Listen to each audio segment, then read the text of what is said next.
நபிமார்கள் எந்த வேலையை செஞ்சாங்களோ அதே வேலையை தான் இறைநேசர்களாகிய வலிமார்களும் செஞ்சாங்க.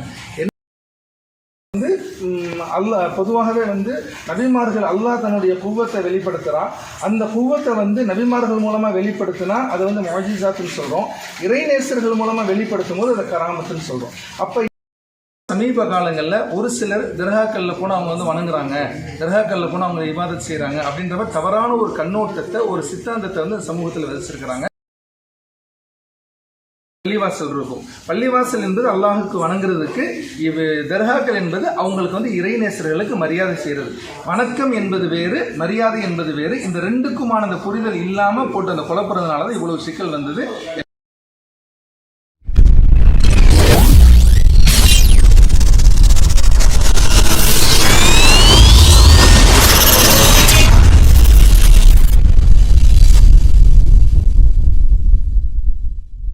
அஸ்ஸலாமு அலைக்கும் வரஹ்மத்துல்லாஹி வபரகாத்துஹு.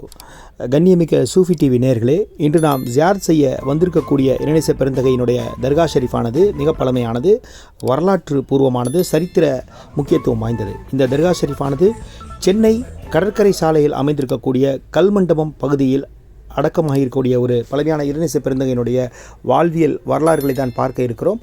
வாருங்கள், அவர்களை பற்றிய வரலாறுகளை அவர்களுடைய நிர்வாகிகளிடமே கேட்டு தெரிந்து கொள்வோம். வாருங்கள், வரலாற்றை அறிவோம். அஸ்ஸலாமு அலைக்கும் வரஹ்மத்துல்லாஹி தஆலா வபரகாத்துஹு.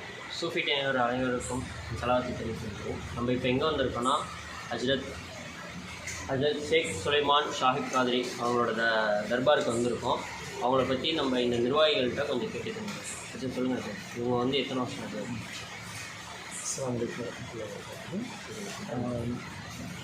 அஸ்ஸலாமு அலைக்கும் வரஹ்மத்துல்லாஹி. அதாவது பொதுவாக எல்லா வலிமார்களுமே அதுக்கான அடிப்படை என்ன அப்படின்னு சொன்னால், அல்லாஹ் ஜல்ல ஷானஹு தஆலா அவன் நம்மளை வணங்குறதுக்காக வேண்டி நம்ம படைச்சிருந்தான். 1,24,000 நபிமார்கள் வந்தாங்க. அதில் கடைசி நபியாக நம்ம உயிரினும் மேலான உத்தமத்து நபி ஸல்லல்லாஹு அலைஹி வஸல்லம் அவங்க இருந்தாங்க. அப்போ அந்த 1,24,000 நபிமார்களும் போதிச்ச ஏகத்துவ கொள்கை என்ன அப்படின்னு சொன்னால், அல்லாஹுவை மட்டும்தான் வணங்கணும், வேறு யாரையும் வணங்கக்கூடாது அப்படிங்கிறத தான் அந்த ஏகத்துவ கொள்கையை இது பண்ணாங்க. அந்த அடிப்படையில் சமூகத்தை கட்டமைச்சாங்க. ஸல்லல்லாஹு அலைஹி வஸல்லம் அவங்களுடைய மறைவுக்கு பின்னால் நிறைய வலிமார்கள், ஏராளமான வலிமார்கள் உலகளாவிய அளவில் எல்லா தேசங்களும் இருந்தாங்க. நபிமார்கள் எந்த வேலையை செஞ்சாங்களோ அதே வேலையை தான் இறைநேசர்களாகிய வலிமார்களும் செஞ்சாங்க. என்ன வேலை அப்படின்னு சொன்னால், அல்லாஹுவை மட்டும்தான் வணங்கணும், வணக்கம் என்பது அல்லாஹுவுக்கு மட்டும்தான் என்ற அந்த மைய கருத்தை தான் உலகளாவிய அளவில் இறைநேசர்கள் எல்லாம் அந்த ஏகத்துவ பிரச்சாரத்தை முன்னின்று செஞ்சாங்க. அந்த அடிப்படையில் எஜமான் கௌசுல் ஆலம் ரலியல்லாஹு தஆலா அன்ஹு அவனுடைய வாரிசாக இருக்கக்கூடிய நம்மளுடைய சென்னை ராயபுரத்தில் இருக்கக்கூடிய கல்மண்டபத்தில் இருக்கக்கூடிய ஷேக் மேஸ்ரி தெருவில் அமைந்துள்ள ஹதரத் ஷேக் சுலைமான் ஷா காதிரி ரலியல்லாஹு தஆலா அன்ஹு அவர்களும் ஒருவர்கள். அப்போ இவங்க என்ன போதிச்சாங்க அப்படின்னா, வணக்கம் என்பது இறைவனுக்கு மட்டும்தான், இறைநேசர்களுக்கு மரியாதை என்ற கருத்தை கொண்டு வந்தாங்க. இவங்களுடைய காலம் பார்த்திங்கன்னா 300 ஆண்டுகளுக்கு முன்னால் வாழ்ந்தவங்க என்று சொல்லப்படுது. இவங்க ஸல்லல்லாஹு அலைஹி வஸல்லம் பேரப்பிள்ளை, கௌசுநாயகத்தினுடைய பேரப்பிள்ளை என்று சொல்லப்படுது.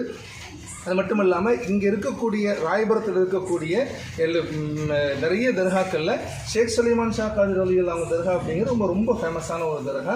இந்த தர்காத்தினுடைய இங்கே நடக்கக்கூடிய இபாதத்துகள் பார்த்திங்கன்னா, ஒவ்வொரு பிறை 17 அன்னைக்கு பத்ரு சுஹதாக்களுடைய பிறை, ரமலானுடைய பிறை 17, அதை முன்னிட்டு ஒவ்வொரு மாதமும் ரமலானுடைய பிறை 17 அன்னைக்கு பத்ரு மௌலுது ஷெரீஃப் இங்கே ஓதப்படுது. 8:30 10 மணி வரைக்கும் பத்ரு மௌலுது ஷெரீஃப் ஓதப்படுது. ஒவ்வொரு வியாழக்கிழமையும் சனிக்கிழமையும் 8:30 10 மணி வரைக்கும் புர்தா ஷெரீஃப் ஓதப்படுது. ஒவ்வொரு ஞாயிற்றுக்கிழமையும் ஜலாலியா ராத்திப் 8:30 10 மணி வரைக்கும் ஓதப்படுது. இது இங்கே நடக்கக்கூடிய இபாதத்துகள்.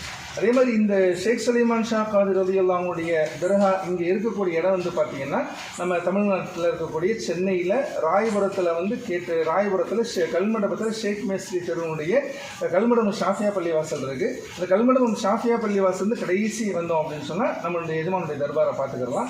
இவங்களுடைய ஹலீஃபாவாக இருக்கக்கூடியவங்க தான் பக்கத்தில் இருக்கக்கூடிய ஜலாலுதீன் ஷா காதிரி ரலியல்லாஹு அன்ஹுடைய தர்பார் இருக்குது. அப்போ இவங்களுடைய ஹலீஃபா தான் இங்கே இருக்கிறாங்க. அப்போ இங்கே வர்றவங்க எல்லாருமே அல்லாஹ் பொதுவாகவே நபிமார்கள் அல்லாஹ் தன்னுடைய குவத்தை வெளிப்படுத்துகிறான். அந்த குவத்தை வந்து நபிமார்கள் மூலமாக வெளிப்படுத்தினா அதை வந்து முஅஜிஸாத்துன்னு சொல்கிறோம். இறைநேசர்கள் மூலமாக வெளிப்படுத்தும் போது அதை கராமத்துன்னு சொல்கிறோம். அப்போ இங்கே வரக்கூடிய நிறைய நபர்கள் வந்து பார்த்தீங்கன்னா என்னென்ன நேர்ச்சிகள் வச்சுருக்கிறாங்களோ அவங்களுடைய மன கஷ்டங்கள் எல்லாம் அல்லாஹ் தான் நிவர்த்தி செஞ்சு தரான். இறைநேசர்கள் மூலமாக, குறிப்பாக இதுமன் ஷேக் சுலைமான் ஷா கதிரொலி அவங்க மூலமாக இறைவன் நிறைய விஷயங்களை வந்து இங்கே நிறைய சம்பவங்களும் இங்கே பார்க்குறோம். நிறைய நிகழ்வுகள் அன்றாடம் நடந்துட்டு தான் இருக்குது. நிறைய பேர் வர்றாங்க. ஒவ்வொரு இது எப்போ நாங்கள் புரிஞ்சுக்கிற முடியும் அப்படின்னு சொன்னால், இங்கே இருக்கக்கூடிய நிறைய இளைஞர்கள் இருக்கிறாங்க. எங்களுக்கு எல்லாமே வந்து இதுமான் ஷேக் சுலைமான் ஷா கதிரொலி அவங்களுடைய கிராமத்திலே நாங்கள் வந்து வாழ்ந்துட்டு இருக்கிறோம் அப்படிங்கிறது ஒரு பெரிய உதாரணம் தான். ஒவ்வொரு பதில் சுகதாக்கள் நாளைக்கு 17 ஓதும் பொழுது, ஞாயிற்றுக்கிழமை ராத்தி ஓதும் பொழுது நிறைய ஏராளமான பேர் வந்து நாங்கள் இந்த நேர்த்தியை வச்சுருந்தோம், அல்லாஹ்ட்ட கேட்டிருந்தோம். இதுமான் ஷேக் சுலைமான் ஷா அவங்களுடைய துஆபா இருக்கிறதுனால அல்லாஹ் எங்களுக்கு இதை கபூல் செஞ்சு கொடுத்தா அப்படின்னு சொல்லி நிறைய விஷயங்களை வந்து செஞ்சு கொடுத்துட்டே இருக்கிறாங்க. அப்படிங்கிறது இங்கே இருக்கக்கூடிய தர்பாரில் இருக்கக்கூடிய ரொம்ப பெரிய ஒரு விசேஷமாக இருக்குது. ஒவ்வொரு நாளும் ஒவ்வொரு வருடங்களும் நம்ம இங்கே உருசினுடைய விஷயங்கள் எப்போ கொண்டாடப்படுது அப்படின்னு சொன்னால், துல்ஹஜ் பிறையினுடைய கடைசி சனிக்கிழமை இரவு ஒவ்வொரு வருஷமும் இங்கே வந்து அவங்களுக்கு உருஸ் கொண்டாடப்படுது.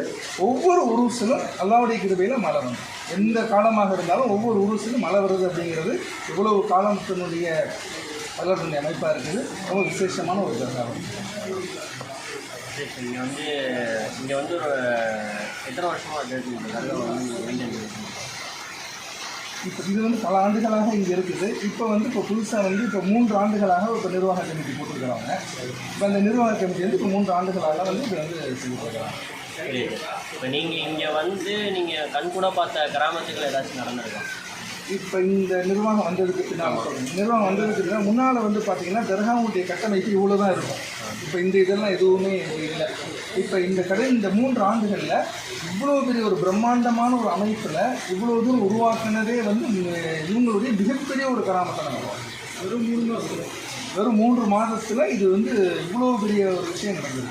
3 மாதத்துல இவ்வளோ பெரிய அமைப்பு நடந்துச்சு. எப்படி காசு எழுதிச்சு, எப்படி கட்டப்பட்டது எல்லாம் வந்து அந்த ஒரு 3 மாதத்தில் வந்து அவ்வளோ விஷயங்களா ஒரு உருவத்துக்கு முன்னாலே வந்து அதை ஃபஸ்ட்டு ஒரு 2021 அந்த உருசுக்குனால் பிரம்மாண்டமான ஒரு அமைப்பு வந்து இது வந்ததுனால என்ன ஒரு சிறப்பாகிடுச்சுன்னா, ரொம்ப ஒரு எல்லா பயன்கள் நடக்கிறது, மஜ்லிஸ் நடக்கிறது, இது எல்லாத்துக்கும் ரொம்ப இதுவாக இருக்கும். முன்னால் இந்த மாதிரி ஷெட்டெல்லாம் கிடையாது.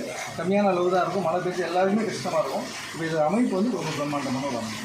இந்த அறிவிப்பு பண்ணது தான். அதுக்கப்புறம் எல்லா ஏரியாவிலேருந்தும் அதுக்கு அவங்களே வந்து ஸ்பான்சராகவே எடுத்துக்கிட்டாங்க.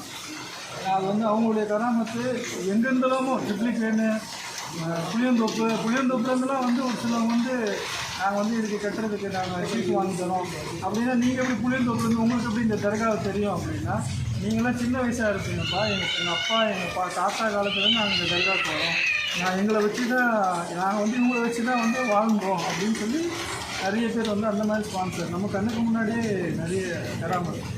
அதே மாதிரி வெளியே ஒரு போர்டு ஒன்று பார்த்துருக்கோம். அந்த போர்டெலாம் வந்து இந்த உருவத்துக்கு அந்த 2 நாளைக்கு முன்னால் அந்த ஒரு நைட்டில் வந்து டக்குன்னு அது ஏற்பாடு பண்ண திடீர்னு ஒருத்தர் வந்தார், ஒரு ஸ்பான்சர் பண்ணார். அந்த போர்டு அதை பார்த்துருப்பீங்க இல்லையா, அந்த சிறியோட தான். இந்த மாதிரி ஒவ்வொரு பொருளும் ஒவ்வொருத்தவங்களும் எஜமானுடைய இதன்படி வந்து வாங்கிடுவோம். இந்த தர்காவோட ஓப்பனிங் டைம் எவ்வளோ நேரம் இந்த தர்கா செயல்படுத்து? அதனால காலையில் சுபு தொழுகை திறந்துருவாங்க, நைட்டு 10 மணிக்கு முடியும். ஆமாம். அவங்க ஜலாலுதீன் ஷா கதிரொலி. அஸ்ஸலாமு அலைக்கும் வரஹ்மத்துல்லாஹி வபரகாத்துஹு. இங்கே அந்த எஜமான் ஹதரத் ஷேக் சுலைமான் ஷா கதிரொலி ரலியல்லாஹு தஆலா அன்ஹு அவங்களுடைய பிரதானமான கலீஃபா தான் இவங்க. ஹதரத் ஜலாலுதீன் ஷா கதிரொலி ரலியல்லாஹு தஆலா அன்ஹு அவங்க இவங்களும் வந்து ஸல்லல்லாஹு அலைஹி வஸல்லம் பரம்பரையை சார்ந்தவங்க. எஜமான் ரவுதுநாயகத்தினுடைய பரம்பரையை சார்ந்தவங்க மக்கள்லாம் இங்கே சொல்கிறாங்க. அஸ்ஸலாமு அலைக்கும் வரஹ்மத்துல்லாஹி வபரகாத்துஹு. இங்கே வந்து இவங்க 2 பேர் மூலயமா நிறைய பேருக்கு நோயும் ஷிஃபா நடக்குது. அப்புறம் அவங்களுக்கு உண்டான மனப்பிரச்சனை எல்லாம் எந்த பிரச்சனைனாலும் அதுக்கு வந்து அவங்களுக்கு வந்து தீர்வு தராங்க. அந்த தீர்வுக்காக அவங்க வந்து இந்த தர்கா வந்து முதல் வியாழக்கிழமை, இந்த ஒவ்வொரு பேரையுடைய ஃபஸ்ட்டு வியாழக்கிழமை திறந்துருக்கும். நைட் ஃபுல்லாக திறந்துருக்கும். வந்து ஜனங்கள் வந்து படுப்பாங்க. அதே மாதிரி பௌர்ணமி அப்போவும் திறந்துருக்கும். அதுவும் ஜனங்கள் வந்து படுத்து அவங்களுடைய முராதுகளை எல்லாத்தையும் வந்து வச்சு அவங்களை வந்து நிவர்த்தி பண்ணி போகிறாங்க. அதே மாதிரி அமாவாசையும் திறந்துருக்கும். இந்த 3 நாளும் தர்கா வந்து ஃபுல் டே திறந்துருக்கும், நைட்டு மட்டும். பொதுவாகவே வந்து இப்போ இதில் இப்போ நம்ம இவ்வளோ நேரம் பார்த்ததெல்லாம் எஜமான் ஷேக் சுலைமான் ஷா கதிர் ரலியல்லாஹு அவங்க இதே மாதிரி ஜலாலுதீன் ஷா கதிர் ரலியல்லாஹு இந்த மாதிரி பொதுவாகவே வந்து நம்ம இஸ்லாமிய சமூகத்தில் ஆரம்ப காலத்துலேருந்தே வழிமார்கள் மேலே உண்டான முகப்பத் அதிகமாச்சு. அதுக்கான அடையாளம் தான் இந்த இது. பொதுவாக சமீப காலங்களில் ஒரு சிலர் தர்காக்களில் போனால் அவங்க வந்து வணங்குறாங்க, தர்காக்களில் போனால் அவங்க இபாதத் செய்கிறாங்க அப்படின்ற தவறான ஒரு கண்ணோட்டத்தை ஒரு சித்தாந்தத்தை வந்து சமூகத்தில் விதைச்சிருக்கிறாங்க. ஆனால் அல்லாஹ் வணக்கம் என்பது அல்லாஹுக்கு மட்டும்தான். அதைத்தான் எல்லா வழிமார்களும் சொல்கிறாங்க. மரியாதை என்பது இறைநேசர்களுக்கும் உண்டு. அது அல்லாஹும் குர்ஆனில் சொல்கிறான். அல்லாஹுவுக்கும் அல்லாஹுடைய ரசூலுக்கும் இறைநேசர்களுக்கும் கண்ணியம் இருக்குது என்று அப்படி அல்லாஹ் சொல்கிறான். அதனால தான் உலகத்தினுடைய பெரிய இது வந்து ஸல்லல்லாஹு அலைஹி வஸல்லம் அவங்களுடைய ஜியாரத்திலிருந்து நீங்கள் நாகூர் ஷெரீஃப், அஜ்மீர் ஷெரீஃப், ஏர்வாடி ஷெரீஃப், எந்த திருச்சி தப்லீக் பாதுஷா எந்த தர்காக்கள் போனாலும் தர்காக்கள் பக்கத்தில் இருக்கும், பக்கத்திலே பள்ளிவாசல் இருக்கும். பள்ளிவாசல் என்பது அல்லாஹுக்கு வணங்குறதுக்கு, தர்காக்கள் என்பது அவங்களுக்கு வந்து இறைநேசர்களுக்கு மரியாதை செய்கிறது. வணக்கம் என்பது வேறு, மரியாதை என்பது வேறு. இந்த ரெண்டுக்குமான அந்த புரிதல் இல்லாமல் போட்டு அந்த குழப்பறதுனால தான் இவ்வளவு சிக்கல் வந்தது. எல்லா தர்காக்களுடைய அடிப்படையும் அதுதான். அதைத்தான் எல்லா இறைநேசர்களும் போதிச்சுட்டு சென்றிருக்கிறாங்க.